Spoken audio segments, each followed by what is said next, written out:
Hello everybody, कैसे हैं आप सब। आई होप आप सब ठीक होंगे और मैं भी ठीक हूँ। फ्रेंड्स, आपने कई बार आत्माएं तो देखी होंगी, देख के हम सब डर भी जाते हैं, आप सब भी डरते होंगे। कुछ आत्माएं होती हैं जो आपको तंग करने के लिए आती हैं, बट कुछ आत्माएं ऐसी होती हैं जो पहले से ही प्रताड़ित होती हैं और वो अपना अधूरा सच ढूंढ रही होती हैं। तो ये स्टोरी भी कुछ ऐसी ही है। हमारी स्टोरी स्टार्ट होती है 2009 में।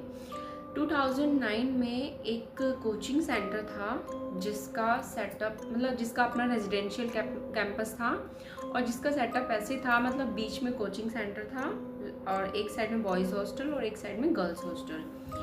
तो क्या होता है, बॉयज़ हॉस्टल के में एक वहाँ पे रसोई रहता था और एक उस हॉस्टल का ऑनर रहता था जिसका नाम था माधव। आप उसको ऑनर कह लो या केयरटेकर कह लो, कुछ भी कह लो। जो हॉस्टल था उसके आसपास में बहुत ही कम घर थे, मुश्किल से 8-10 होंगे। और एक हॉस्टल के बिल्कुल बगल में एक बंगला था जो बिल्कुल ही सुनसान था। वहाँ पे सिर्फ एक बूढ़ा आदमी रहता था और माधव ने, जो केयरटेकर था, उन्होंने सबको, लड़कों लड़कियों सबको मना कर दिया था कि आप उस बंगले में मत जाना। अब जिस चीज़ के लिए मना किया जाए वो चीज़ तो हम लोगों को करनी ही करनी है। तो एक दिन क्या होता है, माधव और वो रसोइया किसी काम से बाहर चले जाते हैं, वो उस रात को वापस नहीं आते हैं। तो इवनिंग में वो लड़के क्या होते हैं, क्रिकेट खेल रहे होते हैं। तो क्रिकेट खेलते खेलते बॉल क्या होता है, उस बंगले में चली जाती है। तो दो लड़के जाते हैं उस बॉल को लेने के लिए, तो वो अंदर चले जाते हैं। वहाँ पे जाकर देखते हैं कि बॉल एक स्लैब पे पड़ी हुई है। तो एक लड़का जैसे ही वो बॉल लेने के लिए जाता है, आगे बढ़ता है, उसको एक अलग सी ठंडक महसूस होती है। जून का महीना होता है और उस रूम में इतनी ठंड कैसे हो सकती है, वो ये सोचता है। वो चारों तरफ देखते हैं कि इतनी ठंडक क्यों है। तभी दूसरा लड़का होता है, वो उसको बोलता है, अरे बॉल मिल गई? तो वो कहता है हाँ मिल गई। तो छोड़ ना, इधर आ, तू क्या देख रहा है इधर उधर। फिर क्या होता है, वो छोड़ देता है और बॉल लेके अपना उसके साथ चला जाता है। फिर जैसे ही वो लोग बाहर आते हैं, वो अपना क्रिकेट खेलना स्टार्ट कर देते हैं। अब क्या होता है, क्रिकेट खेलने के बाद वो सारे प्लान बनाते हैं कि आज कोई है तो है नहीं, ना माधव सर है ना ही वो रसोइया है, तो चलो एक काम करते हैं, आज सारे मिलकर हम खुद चिकन बनाते हैं। तो वो सारे एग्री हो जाते हैं। फिर वो शाम को जाके बाज़ार से चिकन वगैरह ले आते हैं। फिर क्या करते हैं, वो ये जो सारा सेटअप होता है ना, वो अपने हॉस्टल की छत के ऊपर करते हैं। फिर वहाँ पे सब बनाते हैं, चिकन वगैरह बन के रेडी हो जाता है। क्या होता है ना, उनको चिकन बनाते बनाते थोड़ा लेट हो जाता है, वो 9:30 बज जाते हैं। फिर चिकन बनता है, बहुत अच्छी खुशबू आ रही होती है छत पे। फिर क्या होता है, जैसे एक लड़का अपनी प्लेट लेके चिकन डालने के लिए रेडी होता है, उसको फील होता है कि जैसे उसके आसपास कोई घूम रहा है।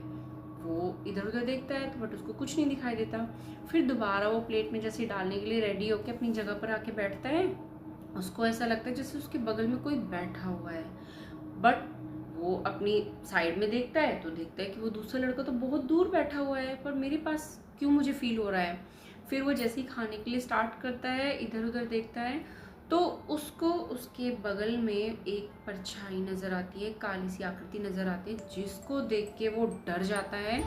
प्लेट वहीं पे फेंक के वो नीचे भागता हुआ आता है, भूत भूत भूत, और नीचे आके वो बहुत डर जाता है। जैसे ही वो आता है, बाकी सब भी डर जाते हैं, बाकी सब भी उसके पीछे नीचे आ जाते हैं। फिर आके उससे पूछते हैं अभी क्या हुआ। तो वो कहता है कि यार मैंने ना एक काली सी आकृति देखी जो भूत थी, मुझे डर लग रहा है उससे। फिर आजकल के बच्चे इतनी जल्दी कहाँ मानने वाले, वो सब कहते हैं अरे यार कुछ नहीं है, ऐसी है सब कुछ, चल वापस चलते हैं। फिर वो कहता है नहीं नहीं मैं नहीं जाऊँगा, तुम्हें जाना है तो तुम जाओ। फिर वो उसको वहीं पे छोड़ के वापस छत पे जाते हैं। अब छत पे जब वो लोग जाते हैं तो थोड़ी देर पहले चिकन की इतनी अच्छी खुशबू आई हुई थी चारों तरफ, अब उस खुशबू का कोई नामो निशान ही नहीं था, उनको बिल्कुल भी स्मेल। फिर सब ऐसे इधर उधर ढूंढ ही रहे होते हैं। तो इतने में क्या होता है, एक और लड़का होता है, उसको ना छत पे एक छोटा सा बल्ब था, उसके नीचे एक शैडो दिखाई देती है। वो उस शैडो को देख के एकदम से डर जाता है और एकदम से फिर चिल्ला उठता है कि भूत भूत। जैसे ही वो चिल्लाता है, वो शैडो गायब हो जाती है। फिर वो नीचे भाग के आ जाता है। तो नीचे जैसे ही आते हैं, बाकी सारे लड़के भी भाग के नीचे आ जाते हैं, डर जाते हैं सारे के सारे। तो वो क्या कहते हैं कि क्या, ये टाइम था ना उनकी छुट्टियों का टाइम था, जब 8-10 लड़के ही थे, बाकी बच्चे अपने घर गए हुए थे। फिर जैसे ही वो नीचे आ जाते हैं, वो सारे कहते हैं कि छोड़ यार, नहीं खाना कुछ भी हमें, आज एक काम करते हैं, भूखे सो जाते हैं, सुबह देखेंगे जो होगा। फिर सुबह जब सब उठते हैं वो, तो ऊपर छत पे जाते हैं। छत पे जाते ही वो देखते हैं कि जो 8-10 बंदों का चिकन उन्होंने बनाया था वो सारा का सारा ख़त्म हो चुका है, वहाँ पे कुछ भी नहीं बचा था। फिर वो नीचे आते हैं और हैरान होते हैं कि ये कैसे हो सकता है, बट फिर वो सब ऐसे ही छोड़ देते हैं कि चलो यार कोई बात नहीं, हो गया होगा, कोई खा गया होगा। फिर क्या होता है, धीरे धीरे जो बाकी बच्चे छुट्टियों पे गए हुए थे वो सब वापस आ जाते हैं कोचिंग में। फिर धीरे धीरे ये चीज़ ऐसी हो जाती है। फिर क्या होता है, जो नए बच्चे होते हैं वापस आए होते हैं, उनको इस बारे में कुछ पता नहीं होता है। तो वो क्या होते हैं, वहाँ पे गांव में ना एक मेला लगता था, तो वो लोग वो मेला देखने चले गए, 8-10 बंदों का ग्रुप। वो मेला देख के आते आते उन्हें क्या हो गया, बहुत ज़्यादा टाइम हो गया, 9 साढ़े 9 के आसपास का टाइम हो गया था। तो जैसे ही वो आ रहे थे, तो वो बंगले की तरफ से जैसे ही अपने हॉस्टल की तरफ को जा रहे थे ना, उन्हें पायल की आवाज़ आती है, जैसे उनके साथ साथ कोई चल रहा हो। तो जैसे ही वो अपने पीछे की तरफ को रुक के देखते हैं, तो वहाँ बंगले की तरफ देखते हैं, तो वहाँ पे एक लड़की उनको दिखाई देती है। तो उस लड़की को देख के एक लड़का बोलता है कि यार देखो, वहाँ पे कोई लड़की भी रहती है, चलो एक बार देख के आते हैं। वो सब जाते हैं उनकी तरफ। तो जैसे ही वो लड़की की तरफ जा रहे होते हैं, तो जिस स्पीड में वो लड़की की तरफ जा रहे होते हैं, उसी स्पीड में वो लड़की की भी उनकी तरफ आ रही होती है। तो जैसे ही उनमें से एक लड़का उस लड़की के पास पहुंचने वाला होता है, वो उसका फेस देख लेता है और वो इतनी ज़ोर से चिल्लाता है कि भूत भूत। फिर वो क्या होता है, 8-10 जो लड़के तो इतनी स्पीड में भागते हैं। फिर भागते भागते क्या होता है, एक लड़का पीछे देखता है कि जिस स्पीड में वो भाग रहे हैं, उसी स्पीड में वो लड़की भी उनके पीछे भाग रही होती है, और वो बहुत ज़्यादा घबरा जाते हैं। अब वो हॉस्टल के अंदर जैसे एंट्री करते हैं, हॉस्टल का कैंपस कैसे था, पहले गर्ल्स हॉस्टल आता था, फिर कोचिंग सेंटर, फिर बॉयज़ हॉस्टल। तो जैसे अपने हॉस्टल की तरफ जा रहे होते हैं, तो गर्ल्स हॉस्टल में एक लड़की सोनाली अपनी बालकनी में खड़ी होकर फ़ोन पे बात कर रही होती है। तो वो जैसे ही सामने वो लड़के भागते हुए दिखते हैं, वो उनकी तरफ देखती है। तो उन लड़कों के बाद जैसे ही वो उस लड़की की तरफ देखती है, वो पता नहीं उसका कौन सा भयानक रूप देखती है, क्या देखती है, वो इतनी डर जाती है, वो बहुत ज़ोर से चिल्लाती है, और वो अपने रूम में भागने के लिए होती है। अब वो जैसे ही अपने रूम में जाने के लिए ऐसे टर्न करती है, तो जो वो लड़की उन लड़कों के पीछे भाग रही होती है, वो जस्ट उसके सामने ऐसे आके खड़ी हो जाती है, और वो सोनाली उसको देखकर इतनी ज़ोर से चिल्लाती है और उसको देख के बेहोश हो जाती है। अब क्या होता है, वो माधव उसी गर्ल्स हॉस्टल के बाहर घूम रहा होता है, तो वो सोनाली की चीख सुन लेता है, और उन लड़कों को भी देखता है, वो भी चिल्ला रहे होते हैं। तो वो क्या होता है, उनको डांटता है कि क्या है, तुम इतनी ज़ोर से क्यों चिल्ला रहे हो। फिर वो क्या होता है, सोनाली के पास जाता है। सोनाली के पास जाता है तो वो वहाँ पे बेहोश होती है। तो वहाँ पे जो लड़कियाँ होती है, वो कहता है कि भाई इसको उठाओ, इसके रूम में ले चलो और बेड पे लिटा दो। तो वो लड़कियाँ उठा के सोनाली को उसके बेड पे ले जाती है लिटाने के लिए। तो फिर वो सोनाली से पूछते हैं कि क्या हुआ, आप इतनी ज़ोर से क्यों चिल्लाए और बेहोश क्यों हो गए। तो वो ना वही चीज़ बताती है कि मैंने ऐसे ऐसे सोनाली बताती कि मैंने बालकनी में खड़ी थी, और उन लड़कों को जैसे मैंने भागते हुए चिल्लाते हुए देखा, तो जैसे ही मैंने उनके पीछे देखा, तो देखा एक बहुत ही भयानक सी आकृति उनका पीछा कर रही थी, उनके पीछे पीछे भाग रही थी। तो वो कहता है कि शायद तुम्हारा वहम होगा, तुमने ऐसे ही कुछ देख लिया होगा, कोई बात नहीं, आप सो जाओ। फिर क्या होता है, नेक्स्ट डे मॉर्निंग होती है। मॉर्निंग में वो उन लड़कों से पास जाता है माधव, और उनसे पूछता है कि क्या हुआ, तुम कल रात को इतना क्यों चिल्ला रहे थे। तो वो लड़के भी सेम वही बात बताते हैं कि ऐसे ऐसे हमारे पीछे कोई पड़ा हुआ था, तो हम भाग रहे थे, हमें डर लग रहा था बहुत। फिर माधव जब दोनों की बातें सुनता है, तो उसको लगता है कि शायद सच ही बोल रहे हैं, क्योंकि लड़की ने भी यही बताया और लड़के भी यही बता रहे हैं। फिर वो लड़कों से कहते हैं कि ऐसा कुछ नहीं है, तुम्हारे मन का वहम है। वो छोड़ देता है उनको। और फिर नेक्स्ट डे जब सोनाली आती है, सोनाली से भी कोई ऐसी कोई खास बात नहीं करते रात के बारे में, ना वो लड़के बात करते, ना ही माधव या कोई भी उससे, मतलब कोई बात नहीं करता रात के बारे में। फिर क्या होता है, नेक्स्ट डे बिल्कुल नॉर्मल जाता है। नेक्स्ट डे की जब नाइट आती है, सोनाली की हरकतें देख के ना उसकी जो रूममेट थी वो डर जाती है, वो अपने घर चली जाती है। तो इस रात क्या होता है, सोनाली अपने रूम में बिल्कुल अकेली होती है। अब वो जैसे ही अपने रूम में एंट्री करती है, उसको ऐसे फील होता है जैसे उसके बेड पे कोई सोई हुई है या सोया हुआ है। वो जाती है, चादर वादर झाड़ती है, फिर उसको बिछा के अपना गेट वगैरह बंद करके लेट जाती है। बट उसको ना नींद नहीं आती है, उसको ऐसा फील होता रहता है जैसे उसके कमरे में कोई उसके आसपास घूम रहा है, और कुछ ना कुछ उसको आवाज़ें आती रहती हैं। वो पूरी रात डर के मारे सो नहीं पाती हैं और जागती रहती है। फिर सुबह उठकर ना वो अपनी फ्रेंड्स को, क्लास में जाती हैं, क्लास में अपनी फ्रेंड्स को बताती है कि यार रात को ना मेरे साथ ऐसे ऐसे हुआ, मुझे नींद नहीं आई, मुझे ऐसा लगा कोई ना कोई है मेरे पास, कोई घूम रहा है।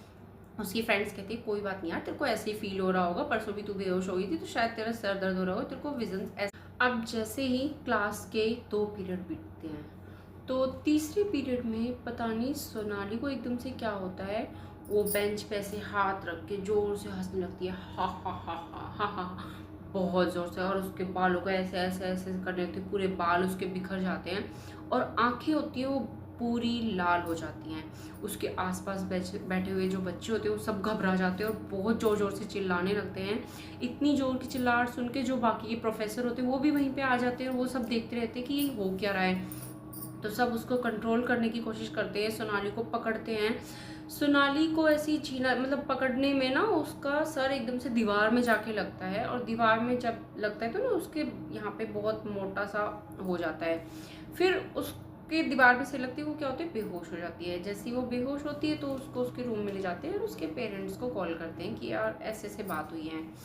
तो क्या होता है, सोनाली के पेरेंट्स उसको अपने पास ले जाते हैं, अपने घर ले जाते हैं। उस टाइम पे क्या होता है कि सोनाली जब भी अपने मतलब घर जाती थी ना तो उसके घर वालों को उसके बॉयफ्रेंड के बारे में पता चल गया था। तो उन्होंने सोनाली को बहुत मारा पीटा भी था और उसको बोला भी था कि तू उससे दूर रहेगी, उसके पास बिल्कुल नहीं जाएगी। तो उनको लगा कि ये ना नाटक कर रही है, वो सब कुछ नाटक कर रही है और कुछ नहीं है। अब पता नहीं वो नाटक कर रही थी या सच में पॉजेस्ड थी। फिर क्या होता है, 1 महीना बीतता है, सब कुछ नॉर्मल हो जाता है। बट इस 1 महीने के बीच में क्या होता है, कई लोगों को किसी की बात करने की आवाज़ आती है, कई लोगों को पायल के चलने की आवाज़ आती है, कई लोगों को किसी की बहुत ज़ोर से रोने की आवाज़ आती है। तो कई लोगों को कोई मतलब ऐसी ब्लैक कलर की शेडो दिखती है जिसको देखकर मतलब वो घबरा जाते हैं, पर इतना कुछ खास किसी के साथ हुआ नहीं था। अब क्या होता है, एक दिन एक लड़की जिसका नाम था नित्या, वो हॉस्टल के कैंपस में घूम रही थी और किसी से फ़ोन पे बात कर रही थी। तो फ़ोन पे बात करते करते उसे एकदम से ऐसे फील होता है जैसे उसके चारों तरफ कोई ना कोई घूम रहा है। वो अपने चारों तरफ देखती है बट वहाँ पे उसको कुछ भी नहीं दिखाई देता। फिर क्या करती है वो कि अपने हॉस्टल की तरफ को जाने के लिए रेडी होती है। जैसे ही वो जा रही होती है हॉस्टल की तरफ को, एकदम से वो सीधी खड़ी हो जाती है और रुक जाती है। उस टाइम पे उसके अंदर एक पोजीशन आ जाता है। अब वो जाती है सीधा अपने रूम में। उसके रूम में 2 लड़कियां और रहती थी, एक छुट्टी लेके अपने घर गई हुई थी। इस टाइम पे एक ही लड़की थी उसके साथ, उसकी रूममेट। वो रूममेट क्या होता है, बेड पे सोई हुई होती है। नित्या जैसी गेट खोलती है जाके उसके बेड पे बिल्कुल ऐसे स्ट्रेट पोजीशन में बैठ जाती है। अब क्या होता है, उस लड़की की ना नींद टूट जाती है क्योंकि कुछ गुनगुनाने की उसको आवाज़ आ रही होती है। तो वो जैसी उठती है तो नित्या को बैठे हुए देखती है अपने बेड पे। फिर वो नित्या को 2-3 बार आवाज़ लगाती है, नित्या नित्या, बट नित्या का कोई रिप्लाई नहीं आता। फिर वो उठती है, जैसी लाइट जलाती है तो नित्या उसकी तरफ ऐसे मुड़ के देखती है और हंसने लगती है। एक भयंकर सी हंसी होती है उस टाइम पे नित्या के फेस पे, जिसको देख कर वो लड़की बहुत डर जाती है। और वो नित्या क्या करती है, ज़ोर ज़ोर से हंसना स्टार्ट कर देती है। वो लड़की इतनी ज़ोरों से दरवाजे की तरफ भागती है, बट क्या होता है, वो दरवाज़ा ना एकदम से खुला होता है पहले, पर वो जैसी ही लड़की दरवाजे के पास भागती है वो दरवाज़ा बंद हो जाता है। ना उसकी कुंडी लगी होती है ना कुछ, बट वो लड़की उस दरवाजे को खोल ही नहीं पाती है, जैसे किसी फोर्स ने उसको बंद कर दिया हो। वो इतनी ज़ोरों से चिल्लाती है कि मुझे बाहर जाना है, बहुत ज़ोरों से चिल्लाती है। उसके चिल्लाने की आवाज़ सुन के लड़कियां उसके पास आ जाती है और लड़कियां उस रूम के पास जैसे ही आती हैं तो वो उसके चिल्लाने की आवाज़ें सुनती हैं और एक तरफ हंसने की आवाज़ें आ रही होती हैं। वो जल्दी से भागकर माधव को बुला के लेके आती हैं। अब माधव क्या होता है, अपने साथ 7-8 लड़कों को लेके आता है। वो आता है तो दरवाजे के अंदर की साइड से एक तरफ बहुत ज़ोरों से हंसने की आवाज़ आ रही होती है और एक तरफ बहुत ज़ोरों से चीखने की, चिल्लाने की आवाज़ आ रही होती है। तो वो सब दरवाज़ा खोलने की कोशिश करते हैं बट वो दरवाज़ा खुलता ही नहीं है। बट फिर क्या होता है, थोड़ी देर के बाद ना जो चिल्लाने की आवाज़ होती है ना वो बंद हो जाती है और हंसने की आवाज़ कंटिन्यू आती रहती है। फिर वो सब क्या करते हैं, दरवाजे को एक साथ मिलके धक्का मारते हैं, जैसे तैसे वो दरवाजे को खोलते हैं। तो वो देखते हैं कि वहाँ पे वो लड़की है वो बेहोश हुई होती है और नित्या ज़ोरों से हँस रही होती है। ये सब देख के वहाँ पे वो सारे बच्चे साथ में माधव डर जाते हैं। फिर वो क्या करते हैं, वो उस लड़की को जल्दी से उठाते हैं, उस रूम से बाहर निकालते हैं और उस रूम का दरवाजे को लॉक कर देते हैं। नित्या अंदर अकेली हंस रही होती है। बाद में उसके कमरे से बाहर आवाज़ आती है कि किसी को नहीं छोड़ूंगी। फिर सब बच्चे घबरा जाते हैं। तो माधव क्या होता है, उस लड़की को दूसरी लड़कियों के रूम में शिफ्ट कर देता है और लड़कों को अपने हॉस्टल में जाने के लिए बोलता है। और माधव वहीं पे उस नित्या के रूम के गेट के बाहर बैठता है और सोचता है कि ये सब क्या हो रहा है। अब सुबह होते ही वो क्या होता है, नित्या के घर वालों को इन्फॉर्म करता है कि आप ऐसे ऐसे बात होगी, आप आ जाइए, और एक तांत्रिक को भी बुलाता है।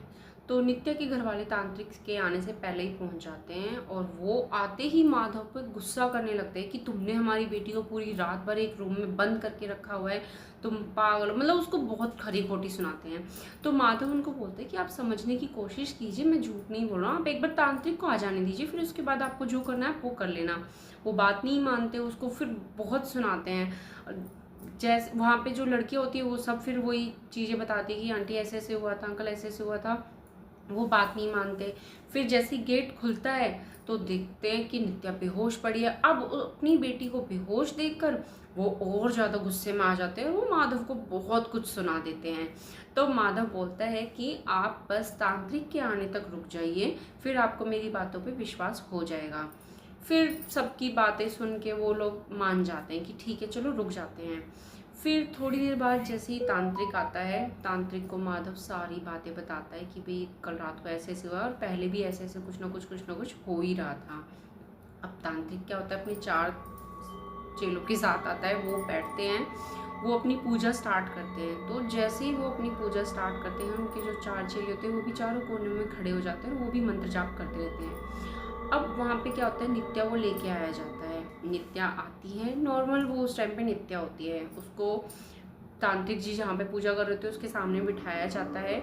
सामने बैठते ही थोड़ी देर तक तो नित्या के अंदर कुछ सेंसेशन कुछ नहीं फील होता। फिर जैसे तांत्रिक मंत्र जाप करते रहते हैं तो सडनली वो जो आत्मा होती है वो नित्या के अंदर आ जाती है और वो उसके अंदर आती है, ऐसे छटपटाने लगती है, उसको बहुत मतलब ऐसा होता है कि मैं यहाँ से भाग जाऊँ।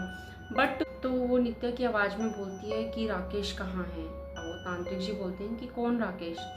तब वो बताती है कि मैं जो बगल में बंगला है उसमें जो बूढ़े व्यक्ति रहते हैं मैं उनकी बेटी हूँ, मेरा नाम सुधा है। मैं राकेश से बहुत प्यार करती थी। मैंने अपने पिताजी से उससे शादी के लिए बोला, बट उन्होंने मुझे बहुत मारा पीटा और मुझसे कहा कि मैं तेरी शादी किसी और के साथ कर दूंगा पर उसके साथ नहीं करूँगा। तो मैं राकेश के साथ चली गई उन्हें छोड़कर। फिर हमारी शादी के कुछ महीने बाद जैसे ही मुझे लगा कि शायद मैं उनकी इकलौती बेटी हूँ, पिताजी शायद अब मान जाएंगे, मुझे माफ़ कर देंगे, मैं उनके पास जाती हूँ। तो मैं राकेश को लेकर जैसे ही उनके पास आई, मैंने उनसे माफ़ी मांगी। वो मुझे देखकर बहुत गुस्से में हो गए, मुझे बहुत भला बुरा कहा, मुझे बहुत कुछ सुनाया। फिर मुझे इतना वो गंदा गंदा बोल रहे थे, तो राकेश वहीं पे खड़ा था, उससे वो चीज़ सुनी नहीं गई। उसने अब मेरे पिताजी को टोका और उसने मुझसे बात करने की कोशिश की। राकेश से भी फिर मेरे पिताजी की बहुत बहस हुई। पिताजी को मेरे बहुत गुस्सा आया था। वो क्या करा, उन्होंने अंदर गए और वहाँ से बंदूक लेकर आए, उन्होंने सीधा राकेश के ऊपर बंदूक चला दी। ये सब मेरी मतलब आंखों के सामने चल रहा था और मैं देखकर बहुत ही हैरान हुई। इतने में मेरे पिताजी ने क्या किया, दूसरी गोली मेरे ऊपर चला दी और मुझे वहीं ख़त्म कर दिया। फिर उन्होंने मेरी लाश को हमारे बंगले का जो बगीचा है वहीं पर गड्ढा खोदकर दबा दिया। पर मुझे राकेश नहीं मिल रहा है। मैं पूरी हवेली छान चुकी हूँ, मुझे कहीं भी राकेश नहीं मिल रहा है। मुझे राकेश चाहिए, मैं राकेश को ही इतने सालों से ढूंढ रही हूँ। तो अब ये सब चीज़ें पता चलती हैं तो फिर वो तांत्रिक क्या कहता है कि चलो हम आपके राकेश का पता करवाएंगे। सब सुनकर वहाँ पे जो भी लोग थे उनको बहुत दुख होता है। फिर पुलिस को इन्फॉर्म किया जाता है और क्या कहते हैं, उससे पूछा जाता है नित्या से कि मतलब सुधा से, आपकी बॉडी कहाँ पर है। तो वो अपने बोलती है घर के बगीचे में वो जगह बताती है कि आप वहाँ पर खोद कर देख लीजिए, मेरी बॉडी या हड्डियाँ जो भी होगा वहीं पे मिलेगा। फिर पुलिस को इन्फॉर्म करते हैं, वो वहाँ पे जाकर देखते हैं, खोदते हैं, तो सच में वहाँ पे उनकी बेटी की हड्डियाँ मिलती हैं। फिर उस बूढ़े व्यक्ति से पूछताछ की जाती है तो वो अपना जुर्म कबूल कर लेते हैं कि हाँ मैंने ही ये किया था। तो वो अपनी बेटी का तो बता देता है, बट दामाद के लिए कहता है कि मेरी 50-60 किलोमीटर दूर यहाँ से एक और ज़मीन है, मैंने उसको वहाँ पे गाड़ा था। तो वहाँ पर जब वो गाड़ा था वो मतलब इतना बूढ़ा हो गया था कि उसको याद ही नहीं था कि उसने राकेश को कहाँ पे गाड़ा था। तो फिर उसको वो लोग जेल ले जाते हैं, वहाँ पे सारे में खुदाई करवाते हैं, बट राकेश का कुछ पता नहीं चलता है। तो इसी बीच क्या होता है, नित्या की बॉडी में जो सुधा होती है उसको जो तांत्रिक होते हैं वो अपने मतलब नित्या की बॉडी को उससे मुक्त करा देते हैं और उसको भी पर अपने पास कैद नहीं रखती, उसको छोड़ देते कि आप अपने राकेश को ढूंढो।